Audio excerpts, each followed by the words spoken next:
Radio Pakistan دستاویزی programme دریا کنارے میں آج تربیلا ڈیم پر خصوصی ڈاکیومنٹری سماعت فرمائے. تحریر و تحقیق ڈاکٹر طارق قاضی. یہ پیشکش ریڈیو پاکستان راولپنڈی کی ہے.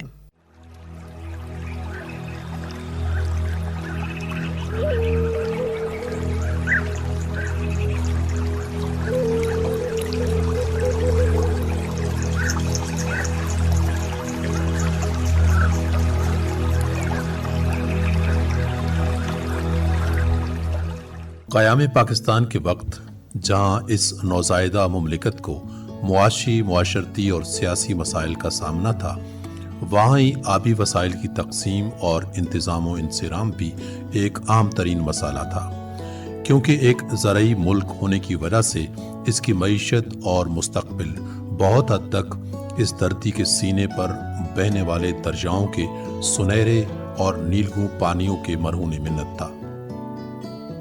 تقسیم کے بعد جو خطۂ ارض پاکستان بنا، اس میں 6 بڑے دریا بہتے تھے، لیکن یہ تمام دریا ہندوستان اور مقبوضہ کشمیر کے علاقوں سے ہوتے ہوئے پاکستان میں داخل ہوتے، لہٰذا ان دریاؤں پر بھارت کی اجارہ داری قائم ہونے کا خدشہ موجود تھا.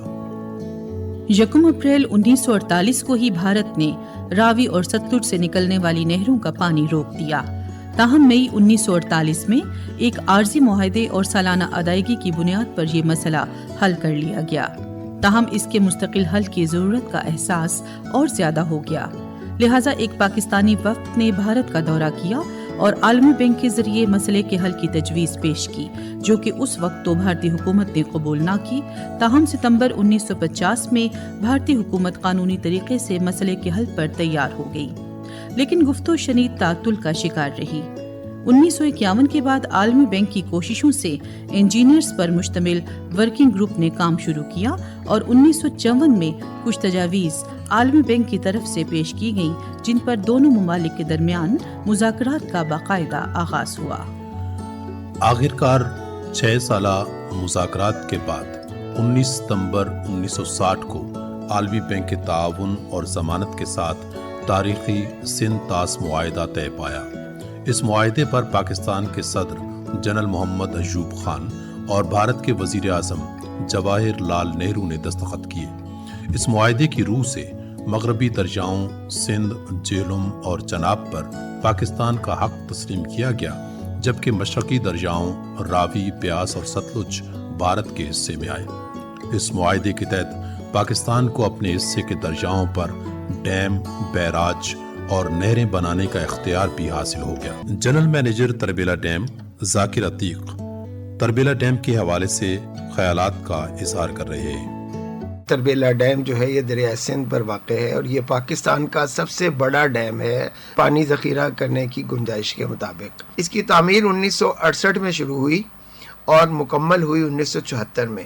اس کی جو پہلی ٹیسٹنگ یا فلنگ ہوئی تھی وہ 1974 اور 75 میں ہوئی، اور جس کے دوران کچھ مسائل آئے اور ان مسائل کو عالمی ماہرین کی مدد سے دور کر لیا گیا، اور 1976 سے آج 2023 تک الحمدللہ یہ بغیر کسی خرابی کے، بغیر کسی مسئلے کے بہترین طریقے سے جو ہے ملک کی پانی کی ضروریات پوری کر رہا ہے. یہ پاکستان کا سب سے بڑا ہائیڈرو پاور پروجیکٹ ہے. 4888 میگا واٹ جو ہے یہاں پر انسٹالڈ کیپیسٹی ہے. جو ہماری مشینز لگی ہوئی ہیں بجلی پیدا کرنے کی، ان کی جو کیپیسٹی ہے وہ 4888 میگا واٹ ہے. اور یہ پانی کی ضرورت کے مطابق جو پانی ہم چھوڑتے ہیں اس کے حوالے سے پھر جتنا پانی ہم زیادہ چھوڑتے ہیں اتنی زیادہ جنریشن ہوتی ہے. اور سال میں کچھ موقع ایسے بھی آتے ہیں، خاص طور پر دسمبر اور جنوری میں، جب ہمارا جو نہری نظام ہے اس کی سالانہ بندش ہوتی ہے، اینول جو اس کی مینٹیننس وغیرہ ہوتی ہے اس حوالے سے، تو اس وقت جو ہے ہماری بجلی کی پیداوار جو ہے وہ بہت کم رہ جاتی ہے، نہ ہونے کے برابر، تقریباً 10% کے کم اس میں آ جاتے ہیں. اور جیسے جیسے نہریں کھلتی جاتی ہیں، نیچے صوبوں کی ضروریات ہم تک آتی جاتی ہے، حساب سے پانی چھوڑتے جاتے ہیں اور بجلی کی پیداوار جو ہے وہ بڑھتی جاتی ہے. پاکستان کے لیے اس وقت ڈیم، بیراج اور نہریں بنانا اس لیے بھی ضروری ہو گیا تھا کیونکہ اب پاکستان کو اپنے ان علاقوں کو بھی انہی 3 مغربی دریاؤں سے سیراب کرنا تھا جو کہ پہلے مشرقی دریاؤں سے سیراب ہوتے تھے. جو معاہدے کے تحت بھارت کے پاس چلے گئے تھے۔ سندھ طاس معاہدے کے ساتھ ہی ورلڈ بینک نے ایک اور پروگرام بھی شروع کیا جس کو انڈس بیسن ڈیولپمنٹ فنڈ کا نام دیا گیا، جس کا اہم مقصد پاکستان کو مالی اور تکنیکی مدد فراہم کرنا تھا تاکہ 3 مغربی دریاؤں کے پانی سے وہ کام لیا جا سکے جو قبل ازیں 6 دریاؤں کے پانی سے لیا جاتا تھا۔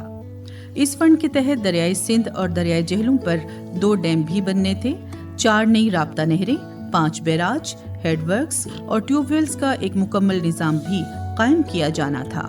عالمی بینک نے اس پروگرام کی تکمیل میں اہم ترین کردار ادا کیا۔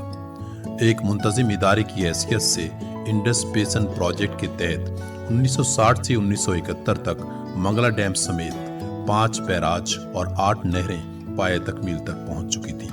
1967 میں دریائے جہلم پر منگلا ڈیم کی تعمیر کے بعد اب دریائے سندھ پر ڈیم بنانے کا مرحلہ تھا۔ اس ڈیم کی تعمیر کے لیے ماہرین نے کالا باغ، اٹک اور تربیلا کا معائنہ کیا اور بالآخر ضلع ہری پور میں تربیلا کی جگہ کا انتخاب کیا گیا۔ منگلا ڈیم، بیراج اور نہروں کی تکمیل پر اس پروگرام کے تحت اتنے اخراجات ہو چکے تھے کہ اب انڈس بیسن ڈیولپمنٹ فنڈ میں تربیلا ڈیم کی تعمیر کے لیے رقم ناکافی تھی۔ ورلڈ بینک نے اس کمی کو پورا کرنے کے لیے ایک نیا فنڈ تربیلا ڈیم فنڈ کے نام سے قائم کیا تاکہ اس منصوبے کو مکمل کیا جا سکے۔ 1968 میں ورلڈ بینک کے تعاون سے فرانس کے شہر پیرس میں ایک اجلاس ہوا۔ اس اجلاس میں تربیلا ڈیم کے اخراجات کا جائزہ لیا گیا۔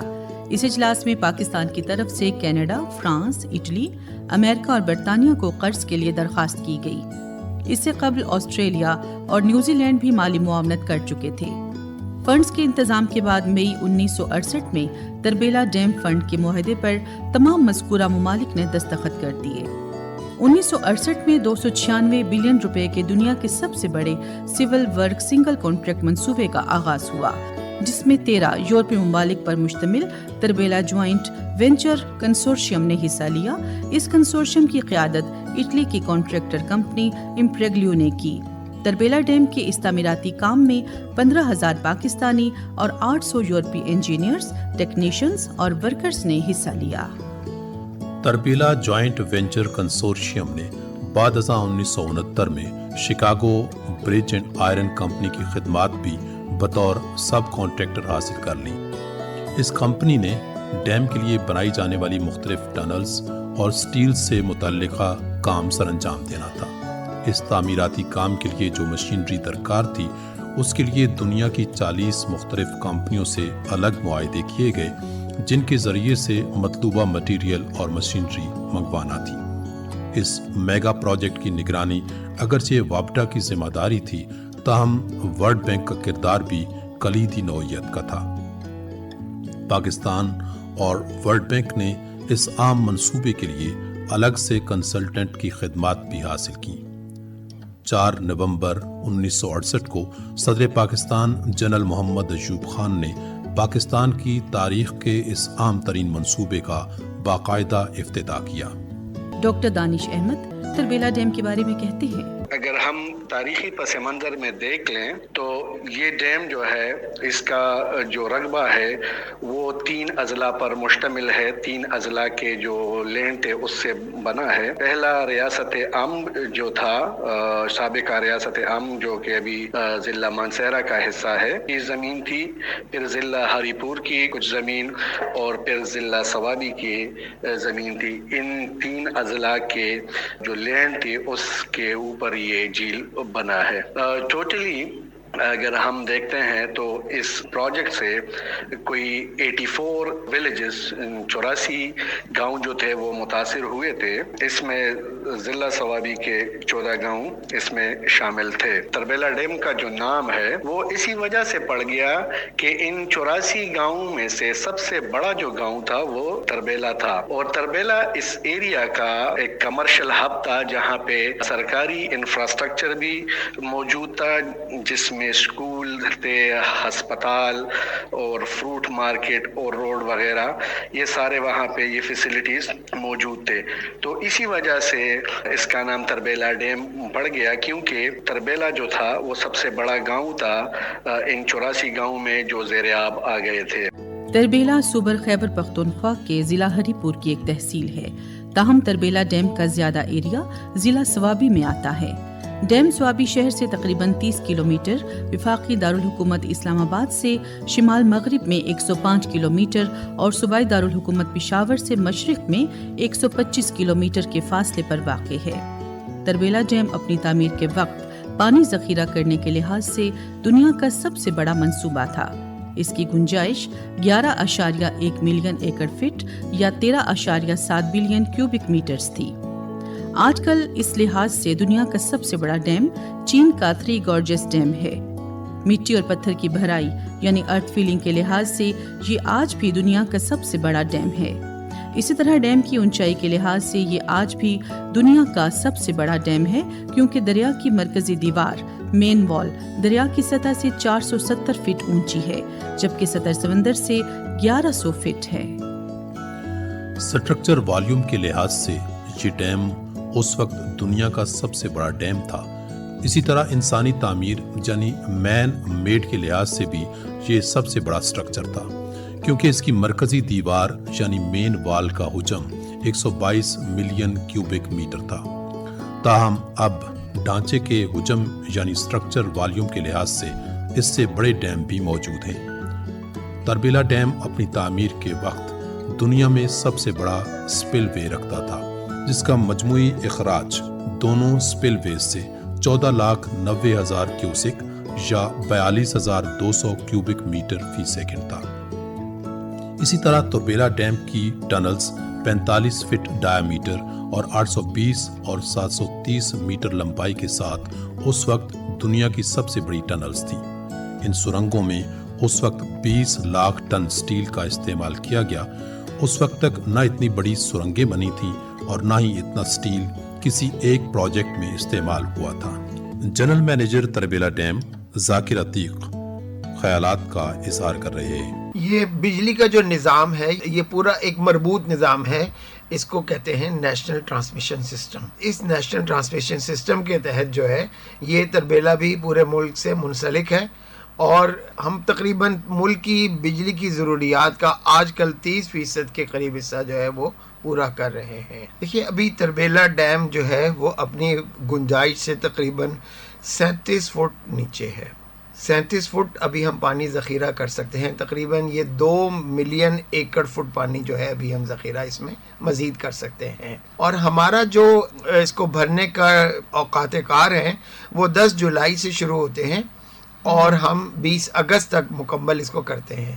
اس مرتبہ گرمی پڑی مئی کے اینڈ میں اور جون کے شروع میں، تو ہمارے پاس پانی آنا شروع ہوا۔ شروع میں پانی کم تھا، لیکن جیسے جیسے درجہ حرارت جو ہے وہ بڑھتا گیا ہمارے پاس پانی آنا شروع ہوا، اور الحمدللہ ہم نے اپنی جو سٹوریج ہے وہ اپنے جو ہمارا اس مرتبہ کا پلان تھا اس سے پہلے ہی ہم اپنی جو جولائی میں جو پلان تھا اس سے پہلے ہم 30 جون کو اس مقام پر پہنچ گئے۔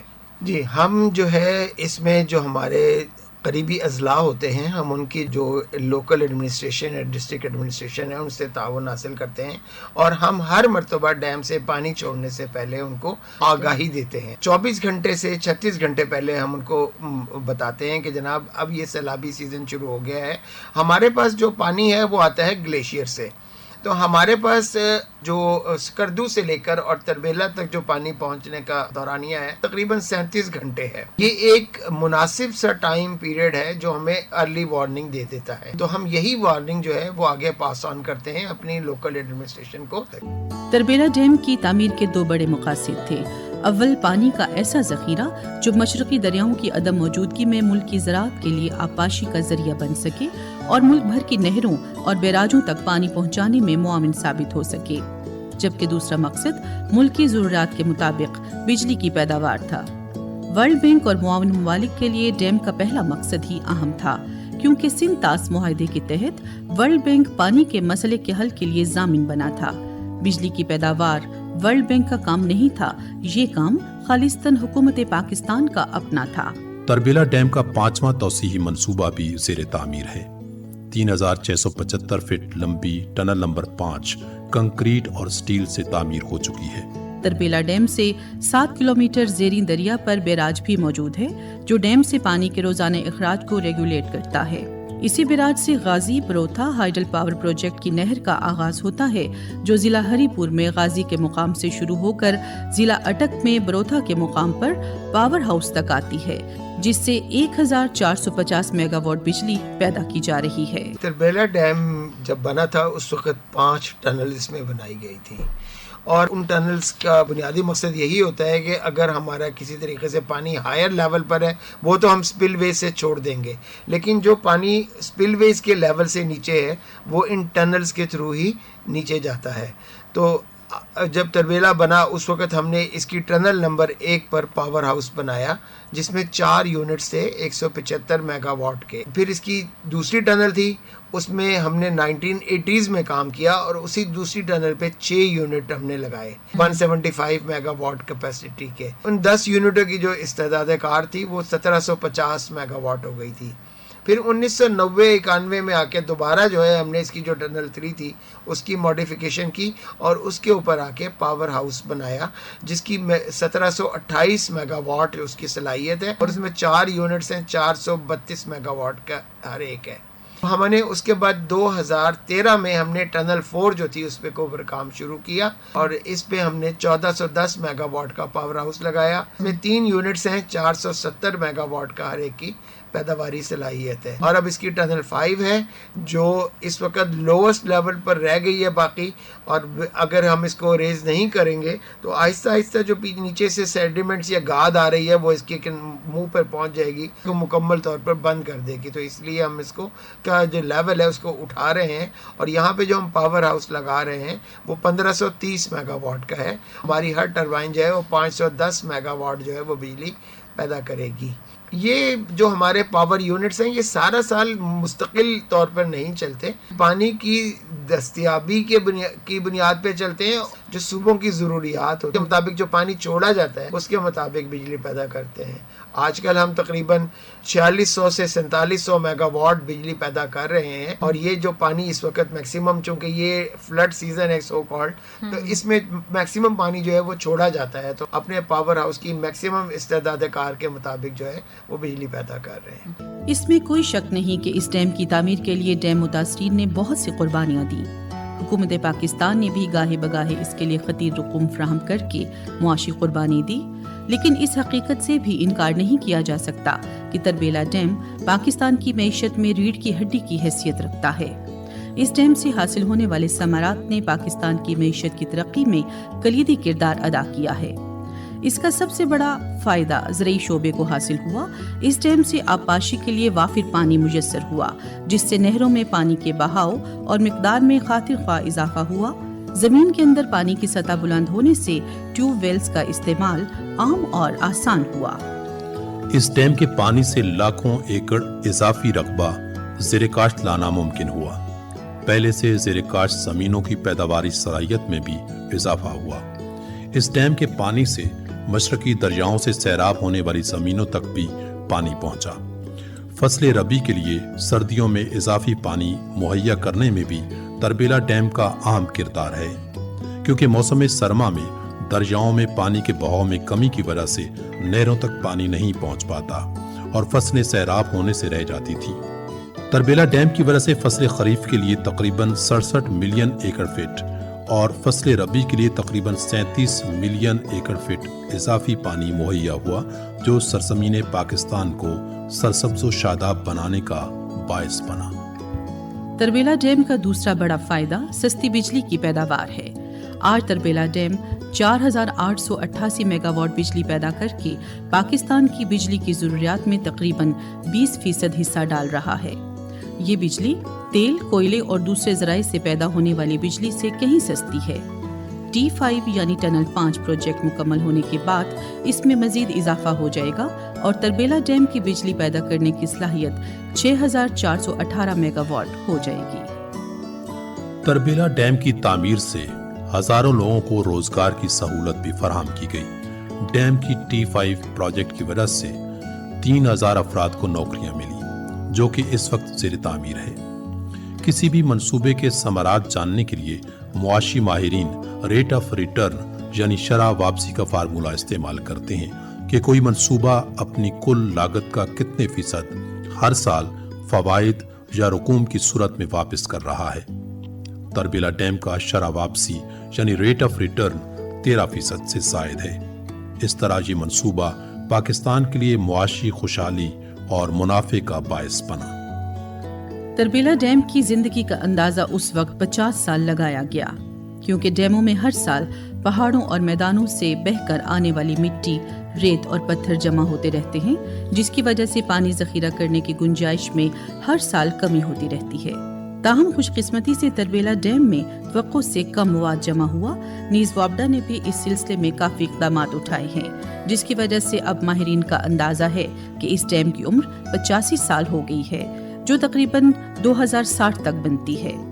دیامر بھاشا ڈیم کی تعمیر کے بعد اس میں مٹی، پتھر وغیرہ جمع ہونے کی مقدار میں مزید کمی متوقع ہے، جس سے اس کی عمر میں مزید اضافہ بھی ممکن ہے۔ تربیلا ڈیم کی تعمیر سے پانی کا جو ذخیرہ جمع ہوا وہ ماہی گیری کی صنعت میں فروغ کا باعث بھی بنا۔ تربیلا ڈیم سے مچھلی باقاعدہ طور پر بھی پکڑی جاتی ہے، تاہم عام شوقین لوگ بھی اس کے گرد و نواح میں مچھلی کا شکار کرتے ہیں، جو تفریح کا ایک ذریعہ بھی ہے۔ تربیلا ڈیم ایک تفریحی مقام بھی ہے اور مختلف لوگ، ادارے، یونیورسٹیاں، کالج اور سکول کے طلبہ و طالبات ملک کے طول و عرض سے تربیلا ڈیم کا تفریحی و مطالعاتی دورہ کرنے آتے ہیں۔ تربیلا ڈیم یقیناً انسانی تعمیر کا ایک شاہکار ہے۔ وہ تمام لوگ جو اس میگا پروجیکٹ کا حصہ ہیں یا حصہ رہے ہیں، خراج تحسین کے مستحق ہیں۔ اس ڈیم کی تکمیل اور اس میں کی جانے والی توسیع حکومت پاکستان اور وابڈا کا ایک تاریخی کارنامہ ہے۔ اس اہم ترین منصوبے کی وجہ سے پاکستان میں پانی کا مسئلہ حل کرنے میں کافی مدد ملی ہے۔ تربیلا ڈیم کی تعمیر و توسیع میں عالمی اداروں اور دوست ممالک نے جو کردار ادا کیا وہ بھی ناقابل فراموش ہے۔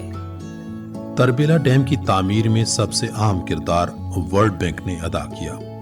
ورلڈ بینک کی مالی، تکنیکی اور مشاورتی مدد کے بغیر یہ خواب شرمندہ تعبیر نہیں ہو سکتا تھا۔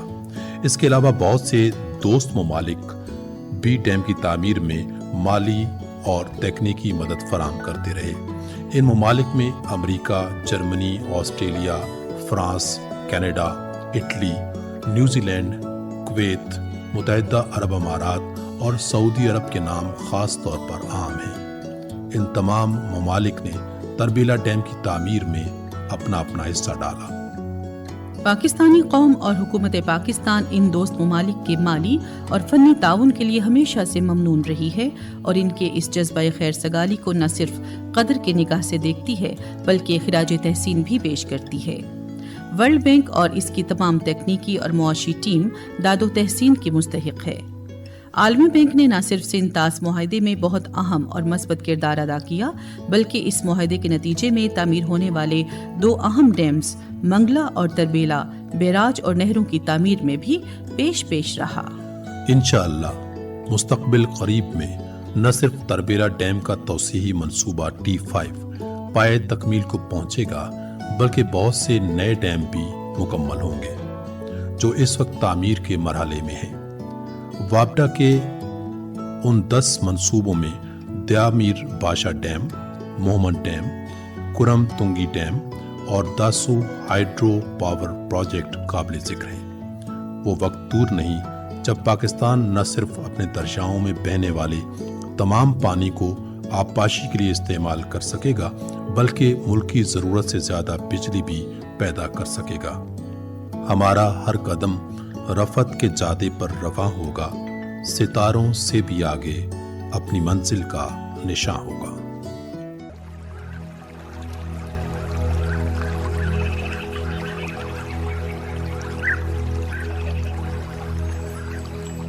دستاویزی پروگرام دریا کنارے میں آج آپ نے تربیلا ڈیم پر ڈاکیومنٹری سماعت فرمائی۔ راوی سائمہ حفیظ، ڈاکٹر طارق قاضی، پروڈیوسر روحی بانو، پیشکش ریڈیو پاکستان راولپنڈی۔